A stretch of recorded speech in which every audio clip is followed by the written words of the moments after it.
Hello दोस्तों, Nobel bye JPG में आपका स्वागत है। यहाँ पर हम आपको दिलचस्प नोबल से आधारित कहानियाँ पेश है। हर कहानी में जीवन, प्रेम, संघर्ष और जीवन की अनोखी कहानी होती है। यदि आपको हमारी कहानी पसंद आती है तो कृपया हमारे चैनल को सब्सक्राइब करें और लाइक करना न भूलें। आपका समर्थन हमें और बेहतर बनाने में मदद करता है।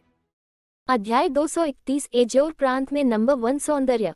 चू फैंग के किले से चले जाने के बाद उसने एक और सुनसान जगह ढूंढी और गहन औषधियों को परिष्कृत करना शुरू कर दिया। इस बार चू फैंग की फसल निश्चित रूप से बेहद ताज़ा थी। ये पिछले दिनों में मिली सभी गहन औषधियों से कई गुना ज्यादा थी। लेकिन ये सब व्यर्थ था क्योंकि चू फैंग ने एक के बाद एक दवा को परिष्कृत किया। दिव्य बिजली ने उसे मुंह में भरकर पी लिया। गहन दवा को परिष्कृत करने के बाद चू फैंग ने पाया कि ऐसा नहीं था कि उसके डेंटियन में कोई बदलाव नहीं हुआ था, लेकिन बदलाव बहुत छोटा था। शाप की किसी भी क्रिया को सहन करते हुए चू फैंग ने शोधन जारी रखा। अंत में इस बार लूटी गई हर चीज को परिष्कृत करने के बाद उसके डेंटियन में बड़ा बदलाव हुआ, लेकिन ये बदलाव केवल एक पल के लिए हुआ। ये सही था। चू फैंग अंततः मूल क्षेत्र के 5वें स्तर पर सफलतापूर्वक पहुंच गया। हालांकि उस बिंदु तक पहुंचने की कीमत थोड़ी भारी थी। काफी हद तक चू फैंग ने अपनी सारी गहन दवाओं का इस्तेमाल किया जैसे कि यह कुछ भी नहीं था। सरसराहट अचानक चू फैंग की आंखें चमक उठी और उसने सावधानी से अपनी नजर पूर्व की ओर डाली क्योंकि वहां कई लोग तेजी से भाग रहे थे। उस परिवर्तन ने चू फैंग का ध्यान आकर्षित किया। उसने तुरंत अपनी आत्मिक शक्ति को एकाग्र किया और निम्नलिखित शब्द सुने। जल्दी जल्दी जल्दी। मैंने सुना है कि किलिन राजकुमार के महल की तीसरी महिला लिन यूयुए फूल की तरह सुंदर है। वह एजोर प्रांत की नंबर 1 सुंदरता है और उसे देखना जरूरी है। क्या आपको यकीन है कि मिस लिन यूयुए ने सामने शिविर स्थापित किया है? बेशक, मैंने इसे व्यक्तिगत रूप से देखा है, तो ये गलत कैसे हो सकता है? ये बहुत बढ़िया है। अगर मैं अपने जीवन में अपनी आंखों से ऐसी सुंदरता देख सकता हूँ, तो अगर मैं मर भी जाऊं तो भी यह इसके लायक होगा। लेकिन क्या किलिन राजकुमार के महल के लोग हमें पास जाने देंगे?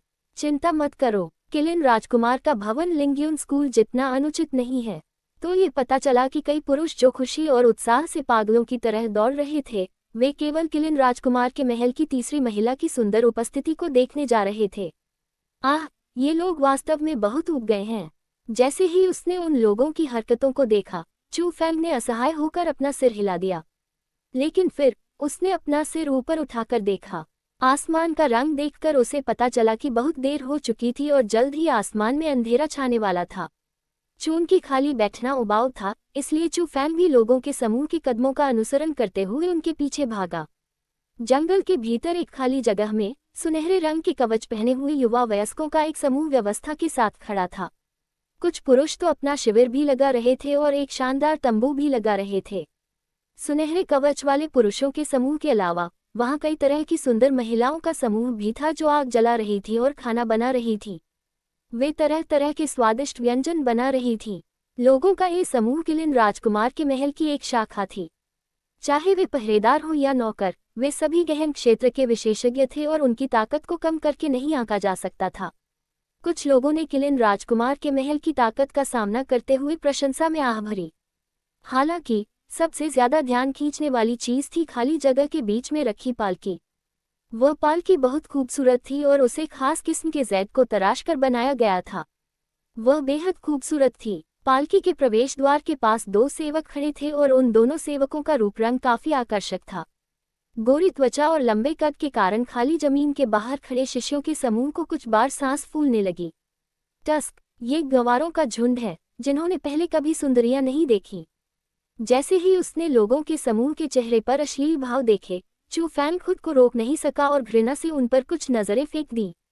हालांकि उन नौकरों की शक्लें बुरी नहीं थीं, लेकिन ये केवल इतना ही कहा जा सकता था कि वे बुरे नहीं थे। ये चरम सीमा तक साधारण था जब उनकी तुलना एग्गी से की गई जो चू फैंग के शरीर में थी। देखो, वह बाहर आ रही है, वह बाहर आ रही है। एजोर प्रांत की नंबर 1 सुंदरता आ रही है। अचानक किसी ने आश्चर्य से चिल्लाया। उसके बाद खाली जगह के बाहर खड़े सभी पुरुष और महिलाएं अपने पंजों पर खड़े होने से खुद को रोक नहीं पाए। उनकी आंखें जो लगभग बाहर निकलने वाली थीं, सभी उस पालकी के प्रवेश द्वार पर इकट्ठी हो गईं। उनका मुंह भी उत्साहित हो गया। उस पल चू फैंग ने साफ तौर पर एक जोड़ी खूबसूरत सफेद बर्फ की टांगे देखी जो दरवाजे खुलने के बाद बाहर निकली थी। वे टांगे वाकई बहुत सुंदर थीं। वे लंबी, पतली और सीधी थीं और उनमें कोई कमी नहीं थी। वे सू रोऊ की खूबसूरत टांगों से भी तुलना की जा सकती थी। चू फैंग का भी दिल उछल पड़ा जब उसने उन खूबसूरत पैरों को देखा। हालांकि उसके पीछे खड़े कामुक लोग चू फैंग के सामने आ गए और उन्होंने चू फैंग की नज़र को पूरी तरह से अवरुद्ध कर दिया। अरे, क्या तुम लोगों ने पहले कभी सुंदरियां नहीं देखी? जैसे ही उसने अपने सामने खड़े नरों की घनी पीठों को देखा, चू फैंग की मौजूदा भावनाएं क्रोधित हो उठी। उसने झपट्टा मारकर अपने सामने खड़े कई नरों को जबरन पीछे की ओर खींच लिया। उस समय आखिरकार चू फैंग की नज़र लिन युए के शरीर पर पड़ी। लेकिन इस बार चू फैंग का चेहरा बहुत बदल गया। एक पल में, एक अद्भुत अभिव्यक्ति से, यह एक हरे रंग के चेहरे में बदल गया जैसे कि उसने कड़वे तरबूज खाए हों। लिन युयू के फिगर के बारे में वास्तव में कोई आलोचना नहीं की जा सकती थी। सामने और पीछे दोनों तरफ से उभरी हुई बर्फ जैसी सफ़ेद त्वचा, लेकिन उसका चेहरा देखने के बाद कोई भी व्यक्ति मौत के मुंह में जा सकता था। उसका चेहरा जूते के सीन जैसा था, हर जगह दाग थे, लाल फीनिक्स आंखें, झींगा जैसी नाक, बड़ा मुंह जो टोट जैसा था, और उसकी छोटी उंगली भी नाक में गहराई से घुसी हुई थी। वह स्वाभाविक रूप से और सुरुचिपूर्ण ढंग से अपनी नाक खुजला रही थी। टीएन लाल फीनिक्स आंखें, बाइडू से बहुत पतली आंखें, जो नाक की ओर थोड़ा नीचे की ओर मुड़ी हुई हैं और कानों की ओर थोड़ा ऊपर की ओर मुड़ी हुई हैं। सबसे महत्वपूर्ण हिस्सा उसकी नज़र थी। जब वह भीड़ को देखती थी तो वह तिरस्कार और गर्व से भरी होती थी, मानो उसे सच में लगता हो कि वह वास्तव में एजोर प्रांत की नंबर 1 सुंदरता थी और सभी पुरुष उसकी दिव्य आंखों में प्रवेश नहीं कर सकते थे। उसने सोचा भी था कि भीड़ के स्तब्ध भाव उसकी सुंदरता से स्तब्ध होने के कारण थे, लेकिन वह नहीं जानती थी कि स्तब्ध भाव उसके द्वारा भयभीत होने के परिणाम थे। वाह टिल्ड टिल्ड टिल्ड। बस उस समय चू फैंग इसे और सहन नहीं कर सका और अपना मुंह खोलते ही उसने उल्टी कर दी। उसने वास्तव में उल्टी की और उसने सबके सामने उल्टी की। हालांकि चू फैंग की उम्र इतनी नहीं थी, फिर भी उसने अनगिनत महिलाओं को खुश किया था। उसने कई सुंदरियों को देखा था और उसने कई बदसूरत महिलाओं को भी देखा था। हालांकि उसने कभी भी इतना बदसूरत व्यक्ति नहीं देखा था। लिन युई की दुर्लभ उपस्थिति वास्तव में चू फैंग की निचली रेखा को पार कर गई। अशिष्ट, तुमने मेरी महिला के विश्राम क्षेत्र में उल्टी करने की हिम्मत की। क्या तुम अब और जीना नहीं चाहते? चू फैंग के उल्टी करने के बाद इसने तुरंत किलिन राजकुमार के महल के गार्डों को नाराज कर दिया और उन्होंने चू फैंग की ओर इशारा किया और जोर से डांटा। चू फैंग फिर से सीधा खड़ा हो गया और अपना मुंह पोंछने के बाद उसने कुछ ऐसे शब्द कहे जो तिरस्कार से भरे थे। तुम्हारी महिला की शक्ल इतनी घिनौनी है, तो क्या तुम उसे लोगों को डराने के लिए नहीं आने दे सकते? यहाँ तक कि मुझे भी उसकी वजह से उल्टी आ गई। तुम इसकी भरपाई कैसे करोगे? चू फैंग के बोलने के बाद ऐसा लगा जैसे बिजली का एक विस्फोट हुआ हो और इसने सभी को बहुत चौंका दिया। हालांकि आसपास के शिष्यों के दिलों में उन सभी ने चू फैंग पर अपने अंगूठे उठाए और चुपके से कहा, भाई तुम बहुत सही हो। साथ ही उन्होंने चू फैंग की बहुत प्रशंसा की कि वह उन शब्दों को बोलने की हिम्मत कर पाया। तुमने किसे घिनौना कहा था? इसी तरह चू फैंग के बोलने के बाद लिन युई को गुस्सा आ गया। चू फैंग की ओर इशारा करते हुए उसकी उंगलियां भी कांप रही थीं। मैं कहता हूँ, लेडी, आपके अलावा मैं और किसके बारे में बात कर सकता हूँ? कृपया पालकी में वापस आ जाओ और लोगों को डराने के लिए बाहर मत आओ, ठीक है? चू फैंग ने उस पर हाथ हिलाया, लेकिन उसने फिर से लिन युई को देखने की हिम्मत नहीं की और वह केवल उसके बगल में खड़े नौकरों को देखता रहा। अध्याय 232 किसी व्यक्ति को धोखा देकर मौत के घाट उतारने के लिए आपको अपनी जान देने की जरूरत नहीं है। तुम कमीने, कोई इस व्यक्ति को पकड़ लो। मैं चाहती हूँ कि इसकी आंखें निकाल दी जाएं, इसकी जीभ काट दी जाए, इसकी नसें खींची जाएं, इसकी त्वचा छील दी जाए। लिन युई गुस्से से कांप उठी और उसने चू फैंग की ओर इशारा किया और पागलों की तरह चिल्लाने लगी। उसी समय किलिन राजकुमार के महल के पहरेदार पहले से ही चू फैंग की ओर झपटे थे। हालांकि उन्हें भी लगा कि लिन युई की शक्ल सूरत भी अच्छी नहीं थी, लेकिन जब चू फैंग ने भीड़ के सामने लिन युई का अपमान किया तो इसका मतलब था कि वे किलिन राजकुमार के महल का अपमान कर रहे थे। ये कुछ ऐसा था जिसे वे बर्दाश्त नहीं कर सकते थे। एक बदसूरत लड़की को खजाने की तरह सुरक्षित रखा जाता है। ये वाकई दुखद है। स्वाभाविक रूप से चू फैंग आज्ञाकारी रूप से वहां नहीं रुकेगा और पकड़ा जाएगा। अपने ऊपर दौड़ रहे पहरेदारों को ताना मारने के बाद अपने पैरों के नीचे एक चमक के साथ वह प्रकाश की तरह जंगल में कूद गया और वह जल्दी से गायब हो गया और दिखाई नहीं दिया। चाहे पहरेदारों ने उसका पीछा करने की कितनी भी कोशिश की, वे चू फैंग को पकड़ नहीं पाए।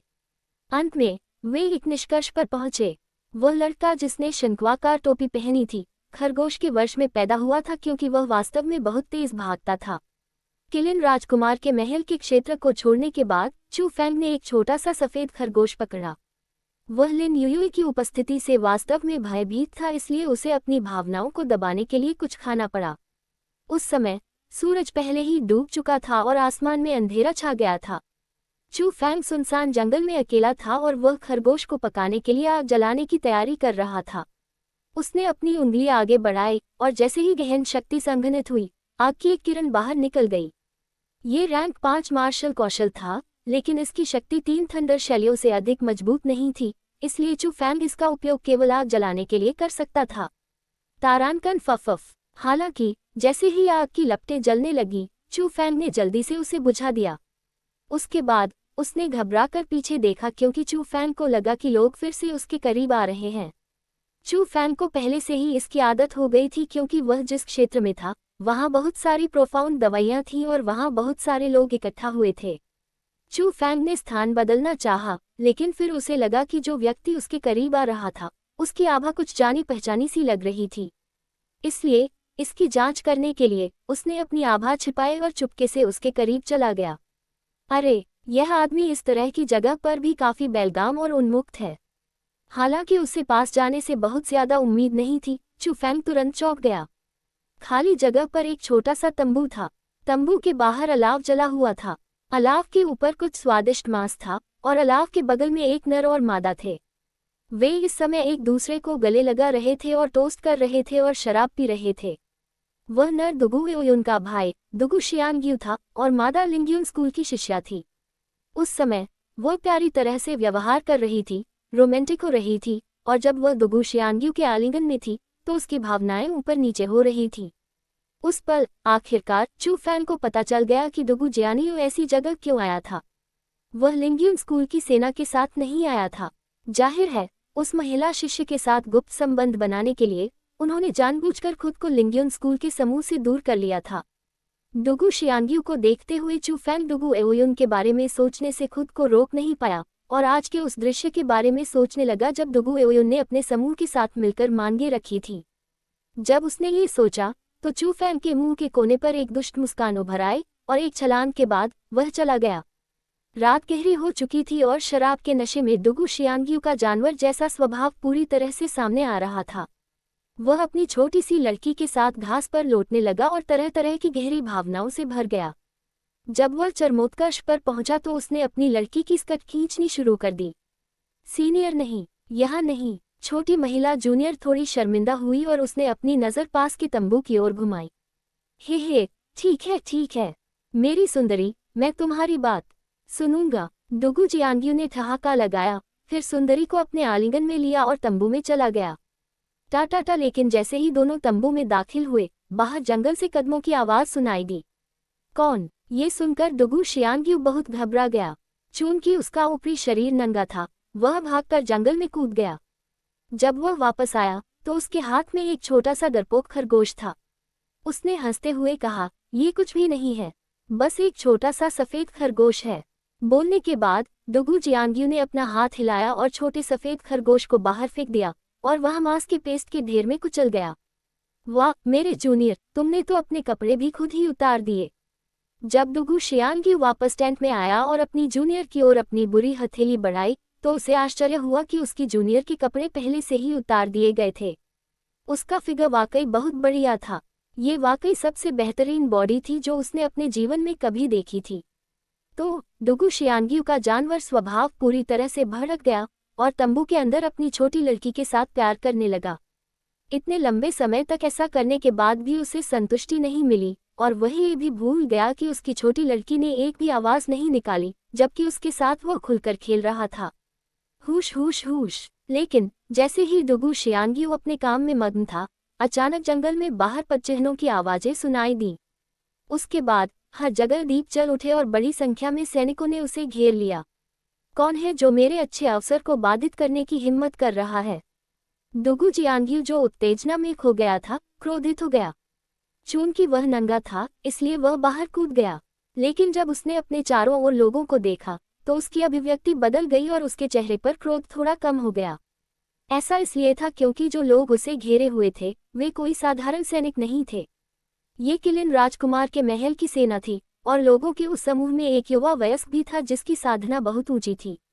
वह नर काफी सुडौल था, और जब उसके शरीर पर किलिन स्वर्ण कवच होता था, तो वह युद्ध के देवता जैसा दिखता था। वह किलिन राजकुमार के महल लिंगजू की युवा पीढ़ी में नंबर 1 व्यक्ति था। लिंगजू एक प्रथम श्रेणी का व्यक्ति था।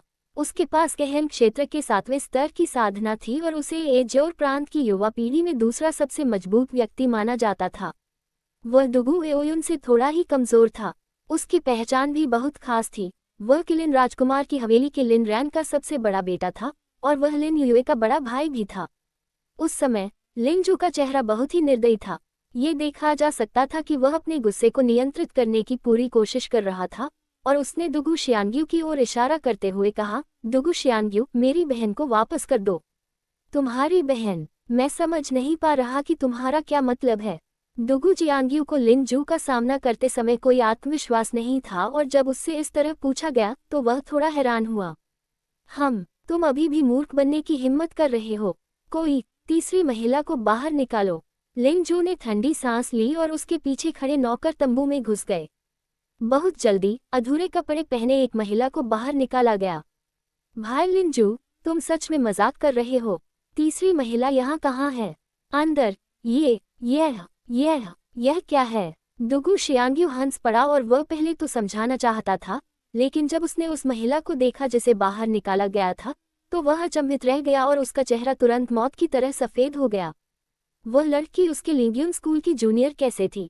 वह एजोर प्रांत की सबसे बदसूरत लड़की थी, लिंगजू की छोटी बहन लिन युए। हे भगवान, ये कैसे हुआ? उसी क्षण दुगु शियांग्यू जोर से जमीन पर घुटनों के बल बैठ गया। उसके दोनों हाथ उसके सिर पर आ गए और उसने अपना सिर जमीन पर पटक दिया। ये सोचकर कि वह दुगु शियांग्यू, जो सुंदर, प्रतिष्ठित, सहज था और अनगिनत सुंदरियों के साथ खेल चुका था, आज इतनी उच्च स्तरीय बदसूरत महिला के साथ सो गया। ऐसा करते समय वह बेहद उत्साहित भी था। उस पल उसे लगा कि आसमान गिर रहा है और जमीन बह रही है। 10,000 उम्मीदें धूल में मिल गईं, और वर्तमान में उसके दिमाग में केवल एक ही वाक्य गूंज रहा था, खत्म। वह दुगु जियांग्यू अपने पूरे जीवन के लिए पूरी तरह से खत्म हो गया था। अध्याय 233 भयानक संरचना। दुगु शियांग्यू ने समझाया और कहा कि यह एक गलतफहमी थी। जिसके साथ वह सोया था वह लिन युए नहीं बल्कि उसकी महिला जूनियर थी। दुगु शियांग्यू की यह बात सुनकर लिंगजू को गुस्सा आ गया और उसने दुगु शियांग्यू को हिरासत में ले लिया और उसकी खूब पिटाई की। अंत में लिंगयुन स्कूल के लोगों को सतर्क कर दिया गया और दुगु एओयुन ने लिंगयुन स्कूल समूह का नेतृत्व किया और जल्दी से वहां पहुंच गया।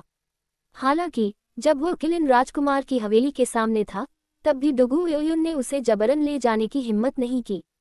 आखिरकार इस बार मामला वास्तव में उसके छोटे भाई दुगु जियांग्यू की गलती थी। क्या हो रहा है? चेहरे पर चोट के निशान के साथ दुगु जियांग्यू कोने में घुटनों के बल बैठा हुआ अपने बड़े भाई को देख रहा था, जो लिंगजू और दूसरों के साथ अपने दिल की शिकायत के बारे में चर्चा कर रहा था। जब उसने लिन युए के चेहरे के बारे में सोचा तो उसे उल्टी आने लगी। जब उसने सोचा कि उसने इतनी बदसूरत औरत के साथ सोया है और वह भी आनंद में इतना डूबा हुआ था, तो वह वास्तव में खुद को 2 बार थप्पड़ मारना चाहता था। लेकिन अगर वह ऐसा करता भी, तो भी वह अपने गुस्से को शांत नहीं कर पाता। जो हो गया सो हो गया, अब पछताने से क्या फायदा? दुगु एओयुन उसके पास आया और वह बहुत शांत था। भाई, यह मामला कैसे सुलझेगा? दुगु जियांग्यू ने खड़े होकर जल्दी से पूछा। उससे शादी कर लो, दुगु एओयुन ने उदासीनता से कहा। क्या उससे शादी करूं? तुम लिन युएयू के बारे में बात कर रहे हो? तुम चाहते हो कि मैं लिन युएयू से शादी करूं? ये शब्द सुनने के बाद दुगु जियांग्यू तुरंत शांत नहीं रह सका। उसका चेहरा खीरे से भी ज्यादा हरा हो गया था और उसका मुंह काफी बड़ा हो गया था। और कौन उससे शादी करेगा? मैं। उस पल दुगु एओयुन का चेहरा भी बदल गया। उसने दुगु शियांग्यू की नाक की ओर इशारा किया और डांटा, तुम्हें क्या लगता है कि इस बार तुमने किसके साथ सोया था? किलिन राजकुमार के महल की तीसरी महिला। उसके पिता किलिन राजकुमार के महल के मुख्य प्रबंधक लिन रेन हैं। तुमने किलिन राजकुमार की हवेली के मुख्य प्रबंधकों में से एक की बेटी के साथ संबंध बनाए और तुम इससे बचना चाहते हो। अभी उससे शादी करना तुम्हारे लिए सीमा है। भाई, क्या वाकई कोई दूसरा रास्ता नहीं है? मैं वाकई उस बदसूरत औरत से शादी नहीं करना चाहता। डुगू जियांग्यू की सारी उम्मीदें खत्म हो चुकी थीं, इसलिए वह डुगू आओयुन के सामने घुटनों के बल बैठ गया और दया की भीख मांगने लगा। अपने छोटे भाई को देखते ही डुगू एओयुन का दिल भी दुखने लगा। वह अपनी आंखें बंद किए बिना नहीं रह सका और बोला, अगर जीना है तो शादी कर लो, वरना स्कूल का मुखिया भी आ जाए तो वह तुम्हें नहीं बचा पाएगा। अरे, ये किसने रचा? डुगू जियांग्यू जानता था कि परिणाम अपरिवर्तनीय था और वह क्रोध में दहाड़ने से खुद को रोक नहीं सका। वरिष्ठ डुगू, वरिष्ठ लियू वापस आ गए हैं। ठीक उसी समय लिंग्यून स्कूल का एक शिष्य दौड़कर आया। एक महिला उसके पीछे पीछे आए और यह छोटी महिला जूनियर थी जिसे डुगू जियांग्यू से बदला गया था। तुम औरत, तुम कहाँ भाग गई? छोटे जूनियर को देखकर डुगू जियांग्यू क्रोधित हो गया और वह गुस्से से उस पर झपट पड़ा। रुको, लेकिन उसे पास जाने से पहले ही पास में खड़े डुगू एओयुन ने उसे रोक लिया। उसके बाद डुगू एओयुन ने उस छोटी सी महिला की ओर देखा जिसका चेहरा डर से भरा हुआ था और उसे समझ में नहीं आ रहा था कि क्या करे, और कहा, जूनियर लियू, तुम कल रात कहाँ गए थे? मुझे भी नहीं पता कि क्या हुआ। कल रात मैं अचानक बेहोश हो गया और जब मैं वापस उठा तो मैं पहले से ही जंगल में था। ये सही है। जब मैं उठा तो मेरे बगल में एक पत्र पड़ा था। इसमें लिखा था कि इसे आपको देना है, सीनियर एओयुन। छोटे जूनियर ने डर से कांपते हुए एक पत्र दिया और पत्र पर लिखा था, कृपया इसे डुगू एओयुन को दे दें। ये देखकर डुगू एओयुन ने पत्र प्राप्त करते ही अपनी भौहें सिकोड़ लीं। पत्र खोलने के बाद डुगू एओयुन का चेहरा पूरी तरह बदल गया और उसके शरीर से हत्या की तीव्र इच्छाएं उभर आईं, क्योंकि पत्र पर लिखा था, मैं तुम्हारे छोटे भाई के लिए एक सुंदरी उपहार देता हूँ। मैं उनके लिए 100 साल तक अच्छे प्यार और हर रात जोरदार गीत गाने की कामना करता हूँ। असुर, शापित असुर, एक दिन मैं तुम्हारी लाश को 10,000 टुकड़ों में काट दूंगा। डुगू एओयुन ने पत्र को टुकड़े टुकड़े कर दिया। उस पल वह बेहद क्रोधित था और शायद थोड़ा पागल भी था। जब उसने अपने छोटे भाई के बारे में सोचा जिसे वास्तव में किसी ने फंसाया था, और जिसने उसे फंसाया था वह वही व्यक्ति था जिसने कल उनके खिलाफ साजिश रची थी, डुगू एओयुन वास्तव में उस आक्रोश को सहन नहीं कर सका।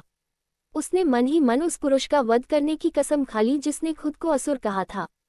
उस दिन से मानो वह पागल हो गया हो। डुगू एओयुन ने 100 मोड़ों की घाटी की खोज की और वह उस असुर का ठिकाना खोजने की कोशिश करना चाहता था, लेकिन ये बेकार था। 100 मोड़ों की घाटी इतनी विशाल थी और अगर वह उस जगह पर किसी को ढूंढना चाहता था तो यह वास्तव में समुद्र में सुई पकड़ने जैसा था। इसलिए वीर शिकार के अंत तक उसके पास अभी भी कोई फसल नहीं थी। अंत में वह केवल क्रोध से भरे पेट के साथ 100 बैंस की घाटी को छोड़ सकता था।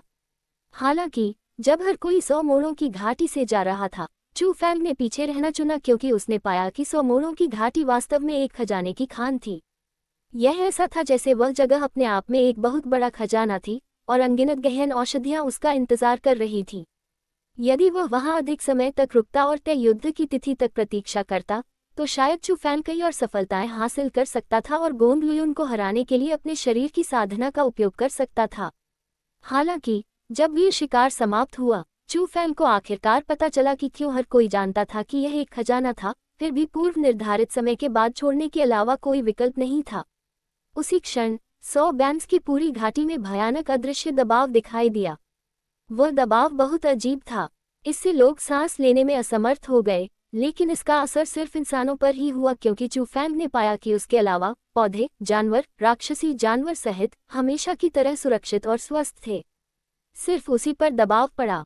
अरे वाह, क्या लिंग्यून स्कूल और किलिन प्रिंस के महल के लोग वाकई इतने ताकतवर हैं।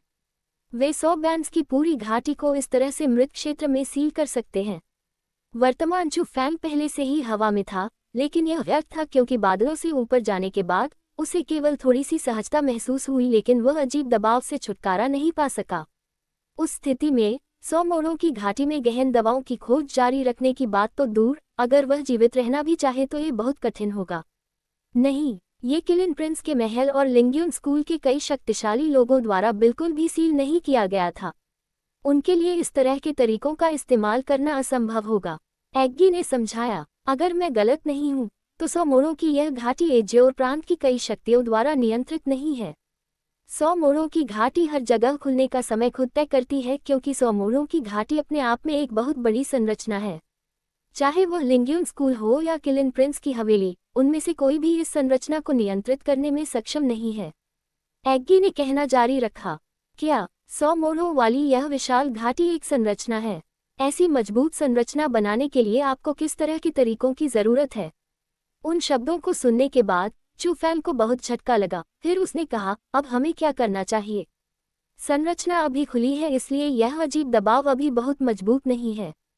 हालांकि जैसे जैसे समय बीतता जाएगा, ये और अधिक डरावना होता जाएगा।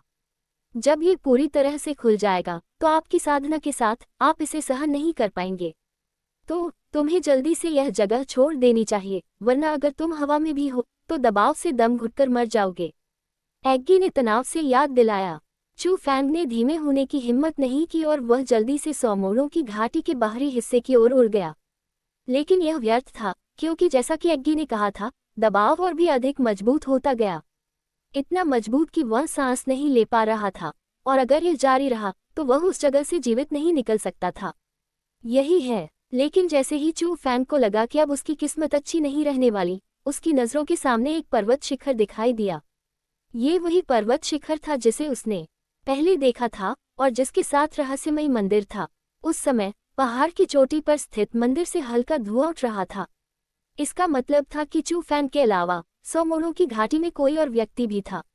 अध्याय 234 छिपे हुए विशेषज्ञ। 100 मोड़ों की घाटी एक भयानक संरचना थी, क्योंकि इसकी सीमा जमीन से आसमान तक फैली हुई थी।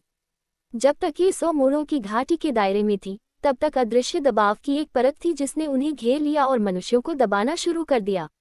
वह डरावना दबाव चू फैंग के होते हुए भी रोका नहीं जा सकता था।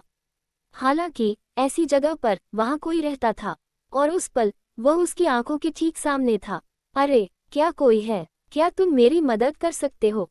वर्तमान चू फैंग जीवन और मृत्यु की सीमा पर था, लेकिन वह जानता था कि मंदिर के स्वामी के पास गठन को समझने का एक तरीका होना चाहिए। आखिरकार वह व्यक्ति संभवतः एक ब्लू क्लोक वर्ल्ड स्पिरिटिस्ट था।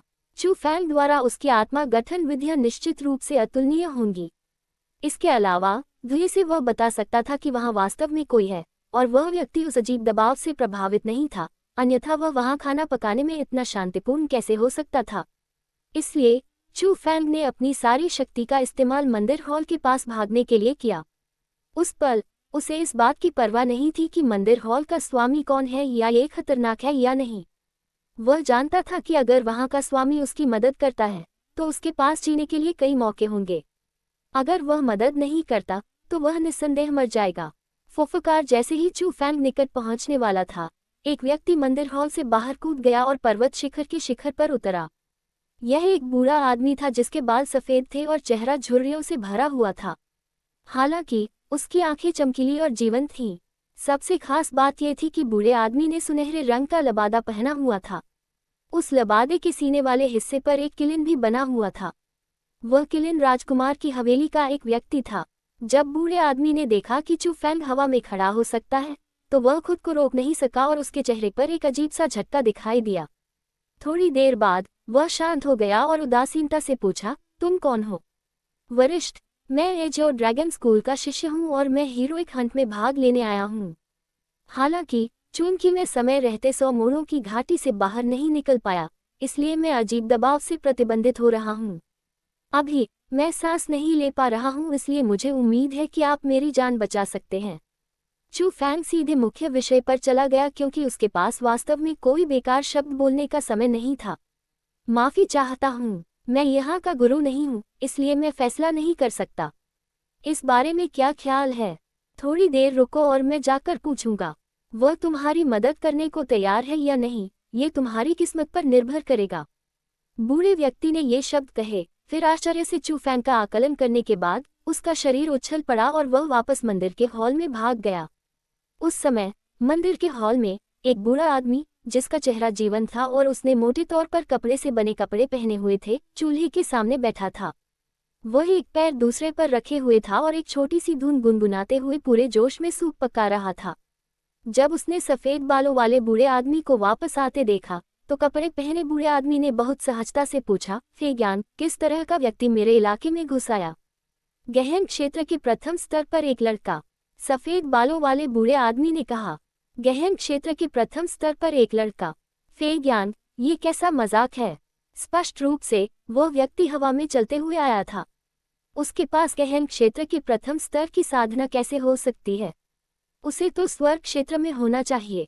कपड़े पहने बूढ़े व्यक्ति ने संदेह से अपने होंठ सिकुड़े। तुम्हें पता था फिर भी तुमने मुझे जाने को कहा, और आखिर में मैंने तुमसे कहा फिर भी तुम विश्वास नहीं करते।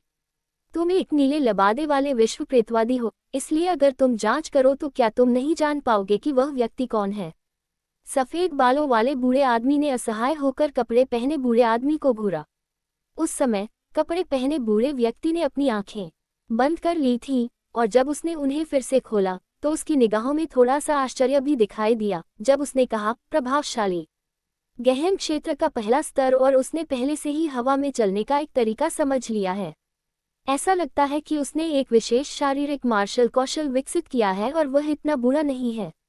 मैं कहता हूँ, फे ज्ञान, ऐसा लगता है कि आपके एजोर प्रांत में एक अच्छा अंकुर है, लेकिन दुख की बात है कि वह इस संरचना के दबाव को सहन करने में असमर्थ है। मुझे डर है कि उसके छोटे से जीवन को जीवित रखना मुश्किल होगा। कपड़े पहने बूढ़े व्यक्ति ने अपना सिर हिलाया और छोटी सी धुन गुनगुनाते हुए चूल्हे पर मांस का सूप पकाना जारी रखा। भाई हेंग युआन, मेरे एजोर प्रांत में ऐसे बहुत कम मार्शल कौशल हैं जो किसी को हवा में चलने की अनुमति देते हैं। इस व्यक्ति को शाही आकाश ऋषि की विरासत मिली होगी। हवा में चलने के लिए शाही आकाश ऋषि के अद्वितीय कौशल को देखना काफी कठिन है, जो 100 साल तक गायब रहा, फिर से प्रकट हुआ। मुझे आश्चर्य है कि क्या भाई हेंग युआन मुझे सम्मान दे सकता है और अपनी जान बचा सकता है। सफेद बालों वाले बूढ़े व्यक्ति ने विनती की। भाई फे ज्ञान, हवा में चलने के लिए मार्शल कौशल 9 प्रांतों में से किसी में भी खजाने पाने के लिए कठिन है। हालांकि इसका मुझसे क्या लेना देना है? मैं इस जगह पर छिपकर रहता हूं क्योंकि मैं नहीं चाहता कि कोई मुझे परेशान करे। चूंकि उसने इस क्षेत्र की खोज की है, इसलिए भविष्य में उसके लिए इसे गुप्त रखना मुश्किल होगा और वह इसे लीक कर देगा। अगर वह यहाँ संरचना के दबाव से नहीं मरता है, तो भी अगर वह जीवित रहता है तो मैं उसे जीवित नहीं जाने दूंगा। कपड़े पहने बूढ़ा आदमी मंद मंद मुस्कुराया। भाई हेंग युआन, क्या आप सचमुच किसी की जान नहीं बचाएंगे? सफेद बालों वाले बूढ़े आदमी ने थोड़ा सा मुंह सिकुड़ा। ऐसा लगता है कि तुम मुझे ठीक से समझ नहीं पा रहे हो। कपड़े पहने बूढ़ा आदमी मुस्कुराया और वह हिल नहीं पाया। फुसफुसाहट उस क्षण सफेद बालों वाले बूढ़े व्यक्ति ने कोई शब्द बर्बाद नहीं किया। वह मंदिर के हॉल से बाहर निकल गया और एक बार फिर पहाड़ की चोटी पर पहुंच गया। जैसे ही उसने चू फैंग को देखा जो हवा में खड़ा था, उसका चेहरा मौत की तरह सफेद हो गया था और वह किसी भी क्षण नीचे गिरने वाला था। उसने कसकर भौहें सिकोड़ ली मानो कोई कठिन निर्णय ले रहा हो, लेकिन अंत में उसने फिर भी अपने दांत पीसते हुए अपनी छाती की जेब से एक क्रिस्टल जैसा बैज निकाला। उसने इसे चू फैंग की ओर फेंका और कहा, पकड़ो। धमाका ये देखकर चू फैंग ने जल्दी से उसे प्राप्त करने के लिए अपना हाथ बढ़ाया और बैच प्राप्त करने के बाद चू फैंग के चारों ओर घूमने वाला अदृश्य दबाव तुरंत गायब हो गया। हवा और गहन शक्ति जो पहले गायब हो गई थी, चू फैंग के चारों ओर फिर से प्रकट हुई। उस पल चू फैंग अतुलनीय रूप से खुश था क्योंकि वह आखिरकार बच गया था। उसने सबसे पहले अपनी आंखें बंद की और कुछ पलों के लिए गहरी सांस ली। पहली बार उसे लगा कि सांस लेना काफी आरामदायक चीज है। धन्यवाद सेन सीनियर, क्या बात है। चू फैंग पहले तो उसे धन्यवाद देना चाहता था, लेकिन उसे आश्चर्य हुआ कि सफेद बालों वाले बूढ़े का चेहरा थोड़ा पीला सफेद था और थोड़ा बदसूरत भी। वह बिल्कुल वैसा ही दिख रहा था जैसा चू फैंग पहले दिखता था। मेरे पास सिर्फ एक बैज है, इसे तुम्हें देने के बाद मुझे यहाँ भी फॉर्मेशन का दबाव झेलना होगा। सफेद बालों वाले बूढ़े ने शांति से मुस्कुराते हुए कहा। क्या ये शब्द सुनकर चू फैंग को बहुत गहरा सदमा लगा। उसने कभी नहीं सोचा होगा कि जो बूढ़ा आदमी उससे पहली बार मिला था और बिल्कुल अजनबी था, उसे बचाने के लिए अपनी जान दे देगा। इससे चू फैंग मुश्किल में पड़ गया। वह देख सकता था कि उस क्षेत्र का स्वामी उसे बचाने के लिए तैयार नहीं था और बूढ़े व्यक्ति ने यह फैसला खुद ही किया था। उसने अपनी सुरक्षा की वस्तु चू फैंग को दे दी, लेकिन इससे वह खुद खतरे में पड़ गया। हालांकि चू फैंग वास्तव में जीना चाहता था, लेकिन वह एक बूढ़े व्यक्ति को, जिससे वह पहली बार मिला था, उसे बचाने के लिए अपनी जान गंवाने को तैयार नहीं था। चू फैंग, जल्दी से इस बैच में संरचना को याद करो। जब तक तुम इसे याद रखोगे, मैं इस तरह का सुरक्षा बैच फिर से बनाने में तुम्हारी मदद कर सकता हूँ। उस समय स्वाभाविक रूप से तुम संरचना के दबाव को रोक सकते हो। ठीक उसी समय एग्गी की मधुर आवाज चू फैंग के मस्तिष्क में गूंजी। उस पल चू फैंग को अचानक एहसास हुआ कि क्या करना है। बिना किसी हिचकिचाहट के उसने जल्दी से अपनी आत्मा शक्ति को क्रिस्टल जैसे बैज में भर दिया और उसने बैज में गठन का अध्ययन किया। थोड़ी देर बाद उसने अपना सिर उठाया और पाया कि सफेद बालों वाले बूढ़े का चेहरा और भी बदसूरत होता जा रहा था। इसलिए उसने कहा, वरिष्ठ, मैं चू फैंग हूँ। आपका बड़ा नाम क्या होगा? भविष्य में मैं निश्चित रूप से इस जीवन रक्षक उपकार का बदला चुकाऊंगा। हो छोटे दोस्त, तुम्हें चू फैंग कहा जाता है। ये काफी अच्छा नाम है। क्यूई फेग्यांग ने हल्की मुस्कान निकाली, लेकिन वह सांस लेने में तकलीफ के दर्द को छिपा नहीं सका। बड़े उपकारों का शुक्रिया शब्दों से नहीं किया जाता। भविष्य में मैं इस उपकार का बदला अपने कामों से चुकाऊंगा। सीनियर, मुझे उम्मीद है कि हम फिर मिलेंगे। ये शब्द कहने के बाद चू फैंग ने अपने हाथ में पकड़ा बैज वापस क्यूई फेग्यांग को फेंक दिया। चू फैंग, तुम। उसी समय जब क्यू फेग्यांग ने बैज पकड़ा, उसने पाया कि चू फैंग पहले ही घूमकर चला गया था। उस पल वह मूल रूप से पीछा करना चाहता था, लेकिन वह ऐसा नहीं कर सका क्योंकि वह जो हवा में चलने में सक्षम नहीं था, वह शक्तिहीन था। ये लड़का काफी साहसी है, लेकिन यह अच्छी बात है। अगर उसने आपको सुरक्षात्मक बैज वापस नहीं दिया होता तो मैं खुद इसे वापस ले लेता। उसे वापस देने की पहल करना उसके लिए हमेशा बेहतर होता है, बजाय इसके कि मैं उसे मार डालूं। ठीक उसी समय हल्की सी हंसी गूंजी। जीवंत कपड़े पहने बूढ़ा आदमी बिना किसी आवाज के क्यूई फेग्यांग के बगल में आ गया। हालांकि वह पहाड़ की चोटी पर नहीं खड़ा था, वह हवा में खड़ा था। अध्याय 235 मूल क्षेत्र का 7वां स्तर। चूंकि उसने ऐसा किया, इसका मतलब ये भी था कि उसे बचाने के लिए अपना बलिदान देना व्यर्थ नहीं था। हालांकि अगर वह ऐसे ही अपनी जान गंवा देता तो यह वाकई बहुत दुख की बात होती। क्या तुम सच में उसकी मदद नहीं कर सकते? क्यू फेग्यांग ने अपने बगल में कपड़े पहने बूढ़े आदमी की ओर देखा और उसकी निगाहों में थोड़ी विनती थी। क्या तुमने सच में उसे बचाने के लिए खुद को बलिदान कर दिया? तुमने मुझे धमकाने के लिए अपनी जान दे दी। तुम जानते थे कि अगर तुम मरने वाले हो तो मैं तुम्हें बचा लूंगा। कपड़े पहने बूढ़े आदमी ने तीखी आवाज में कहा, फिर जोड़ा, ओ फेग्यांग, इस एज और प्रांत में मेरे पास सिर्फ तुम ही एक दोस्त हो। मैं नहीं चाहता कि हमारे बीच की भावनाएं उसके जैसे लड़के की वजह से प्रभावित हों। ये कहने के बाद कपड़े पहने बूढ़े व्यक्ति ने फेग्यांग के कंधे को थपथपाया और अपने मंदिर में वापस चला गया। जैसे ही उसने जाते हुए लोगों की ओर देखा, क्यूई फेग्यांग के चेहरे पर एक कड़वी मुस्कान उभर आई। वह कपड़े पहने बूढ़े व्यक्ति के शब्दों के पीछे का अर्थ समझ गया। साथ ही वह बहुत स्पष्ट था कि उस व्यक्ति के सामने उसके साथ बराबरी से बात करना पहले से ही सम्मान की बात थी। उसके पास वास्तव में उस व्यक्ति से कुछ भी करने के लिए मदद मांगने की कोई योग्यता नहीं थी। युवक, मुझे आशा है कि तुम्हारे पास अच्छी किस्मत और भाग्य होगा कि तुम अपनी क्षमताओं का उपयोग करके इस स्थान को छोड़ने में सक्षम हो सको। उसके बाद क्यूई फेग्यांग ने अफसोस के साथ उस दिशा की ओर देखा जिस दिशा में चू फैंग गया था, और वह भी वापस मंदिर में लौट आया। फुसफुसाहट जैसे ही क्यूई फेग्यांग को चू फैंग पर दया आई, चू फैंग एक अन्य पर्वत शिखर के शीर्ष पर पहुंचा और उसने सुरक्षात्मक बैच को संघनित करने के लिए आत्मा संरचना को स्थापित करना शुरू कर दिया, जिससे वह संरचना के दबाव को दूर रखने में सक्षम हो सके। ये काम नहीं आया, ये बहुत जटिल है। हालांकि मुझे इसे संक्षिप्त करने की विधि पता है, लेकिन मैं इसे जल्दी से संक्षिप्त नहीं कर सकता।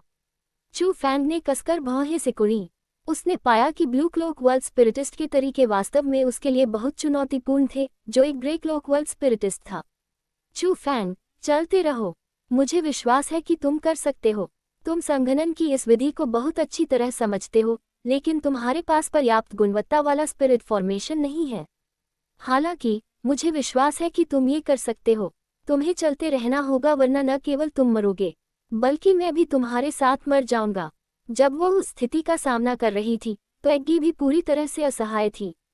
हालांकि उसे यह स्पष्ट था कि यह कैसे करना है, लेकिन उसके पास चू फैंग की मदद करने का कोई तरीका नहीं था। हालांकि वह चू फैंग का शरीर उधार ले सकती थी, लेकिन वह लड़ने के लिए केवल अपनी शक्ति का उपयोग कर सकती थी, लेकिन अपने स्वयं के आत्मा निर्माण का उपयोग नहीं कर सकती थी। इसलिए उस समय चू फैंग केवल अपने आप पर निर्भर था। ठीक है, मुझे सफल होना ही होगा। मैं असफल नहीं हो सकता। मेरे पास अभी भी करने के लिए बहुत सारे काम हैं, और इसके अलावा अगर मैं मर भी जाऊं तो मैं एग्गी को अपने साथ मरने नहीं दूंगा। एग्गी की बातें सुनने के बाद चू फैंग को तुरंत ताकत मिल गई। उसे ये भी नहीं पता था कि उसे शक्ति कहाँ से मिली, लेकिन उस पल ये पहले की तरह सहन करना उतना कठिन नहीं था। भले ही सांस लेने के लिए हवा ना हो, फिर भी वह ध्यान केंद्रित कर सकता था और बैच को संघनित करने के लिए अपनी पूरी शक्ति के साथ संरचना बना सकता था। ऐसी स्थिति में चमत्कार की तरह चू फैंग 1 घंटे तक जीवित रहा। उसने 1 घंटे तक सांस नहीं ली, और यह उसके दिल के लिए एक बहुत बड़ी परीक्षा थी। अगर वह एक सामान्य व्यक्ति होता तो वह पहले ही मर चुका होता, लेकिन चू फैंग इतने लंबे समय तक जीवित रहने में सक्षम था। हालांकि वर्तमान में उसका चेहरा कागज की तरह सफेद पीला था, लेकिन उसकी निगाहें असामान्य रूप से जल रही थीं क्योंकि वह अपनी आंखों के सामने मौजूद स्पिरिट फॉर्मेशन को घूर रहा था। परत दर परत उसने अपनी स्पिरिट फॉर्मेशन शक्ति को उसमें मिला दिया और चतुर तरीकों से वे एक में मिल गए। हम अंत में उसमें से गर्म रोशनी फैल गई और असीम स्पिरिट फॉर्मेशन जल्दी ही संघनित होने लगा।